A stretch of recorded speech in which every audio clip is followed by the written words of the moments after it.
যে কোকা কোলা খ্রিস্টানরা পর্যন্ত বয়কট করতেছে, অথচ আমাদের দেশে কিছু দালালরা টাকার বিনিময়ে তাদের কোকা কোলার বিজ্ঞাপন দিচ্ছে। আসসালামু আলাইকুম গাইস, ইতিমধ্যে আপনারা দেখেছেন যে যেখানে পুরো বাংলাদেশ কোকা কোলা বয়কট করার জন্য লড়তেছে, সেখানে আমাদের দেশের কিছু দালালরা যারা কিনা কোকা কোলার বিজ্ঞাপন দিচ্ছে কিছু টাকার বিনিময়।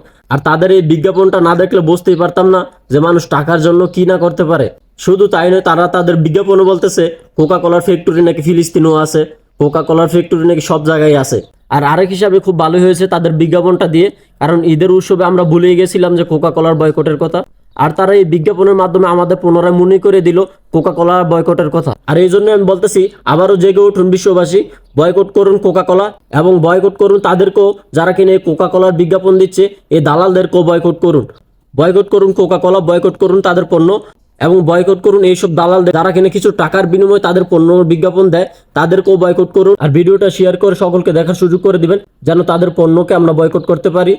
আর কোকা কোলাকে তো বয়কট করবো অবশ্যই, কোকা কোলার সাথে এইসব দালালদেরকেও বয়কট করব যারা কিনে কিছু টাকার বিনিময়ে কোকা কোলার বিজ্ঞাপন দেয়, তাদের পণ্যর বিজ্ঞাপন দেয়। তো সকলেই ভালো থাকবেন, ভিডিওটা শেয়ার করবেন, আর তাদের পণ্যকে বয়কট করবেন অবশ্যই।